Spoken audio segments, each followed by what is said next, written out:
Vamos a ver un ejemplo donde uno de los argumentos de entrada es una función. Vamos a hacerlo a partir de una pregunta o parte de una pregunta de un examen. Nos dicen que escribamos un subprograma. Ya sabemos que subprograma es un programa que es llamado por otro, por lo tanto va a ser con la palabra función. Además nos lo especifica, donde tiene este nombre. Bien, si tiene ese nombre, ya sabemos que el nombre se tiene que llamar igual. Aquí es XXX, pero bueno, imaginaos que es guión soluta. Nos dicen además que los argumentos de entrada son dos valores reales, alfa y beta. Los tenemos aquí. Sabemos que los argumentos de entrada se ponen entre paréntesis después del nombre de la función. Un entero y además una función f. Bueno, pues aquí ponemos la función f. Observar que aquí no tengo que hacer nada especial. Sé que va a ser una función, me lo está diciendo el enunciado, y después veremos cómo lo tratamos. Y además nos dice que el argumento de salida es un valor que se llama v. Por lo tanto, el valor, como recordamos, tenía que estar entre corchetes y delante del signo igual y detrás de la palabra función. Por lo tanto, esta parte de aquí, esta primera línea, es lo que nos está diciendo, es cómo hemos interpretado toda esta parte de aquí. Esto además nos dice mucho más. Sabemos que el programa principal va a llamar a esta función y sabemos que antes de llamar a esta función vamos a tener que los valores alfa, beta y f van a tener un valor. Es decir, que las variables alfa, beta y f antes de llamar tienen un valor. Vamos a ver el programa principal. Eso quiere decir, como dije antes, que f tiene que tener un valor, va a ser una función, por lo tanto lo declaramos como x, que es simbólica, y después ponemos la función en base a x. Aquí va a haber dos números, a y b, que serán los que introduzcamos como argumentos de la función, y otro valor que se lo daremos ahí. Bien, cuando tenemos todos estos datos es cuando podemos llamar a la función.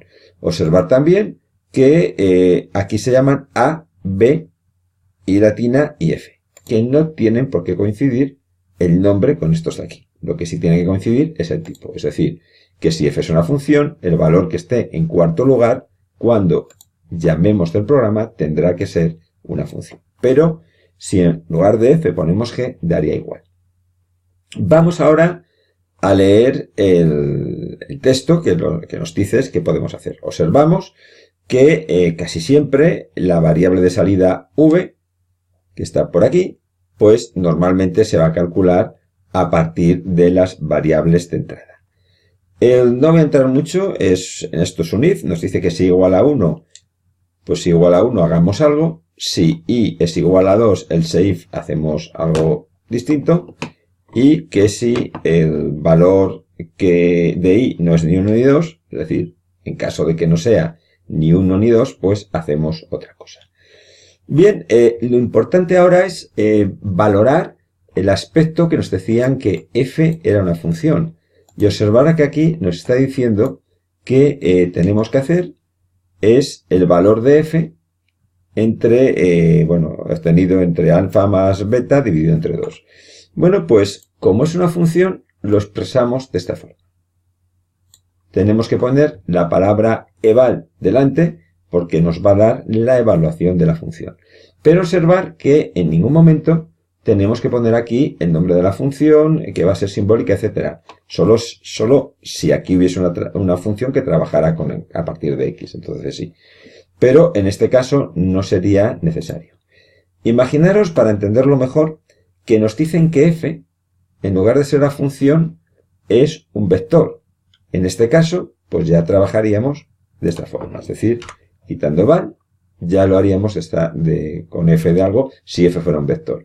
Probablemente esto diera un error, porque recordar que los índices serían enteros, f1, 2, 3, etc. Pero bueno, nos sirve para entender este ejemplo de cómo trabajar con una función. Yo voy a poner aquí otra vez eval. A la hora de ejecutarlo, recordar que nos va a poner él por defecto automáticamente el nombre que aparece en la función. Le decimos que sí. y posteriormente pues lo que haríamos ya es este programa, lo ejecutaríamos y ya le daríamos un valor.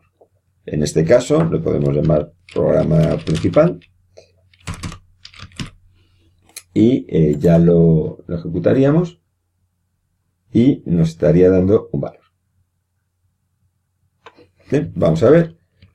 Extremo izquierdo 1, por ejemplo, derecho 2, y le vamos a decir que lo calcule por la forma, bueno, esto es el número más abscisas, este valor no lo va a utilizar al llamar la función, y le vamos a decir que lo haga por el punto medio. Bueno, pues esto habrá llamado a la función con estos valores, que los tenemos aquí, veis, A le dimos 1, B le dimos 2, F va a ser una función y le dimos 1. Pues estos valores son los que pasan aquí. Alfa valdrá 1, recordad que aquí le hemos pasado A, que vale 1, beta valdrá 2, y valdrá 1, y F es la función que hemos pasado por aquí. Ahora estos cálculos se habrá metido por aquí, porque I es igual a 1, y calcular este valor, que este valor es el que obtenemos aquí, cuando lo imprimimos. Bien, pues hemos visto un ejemplo de cómo funciona la función cuando, como argumentos de entrada, le pasamos una función simbólica.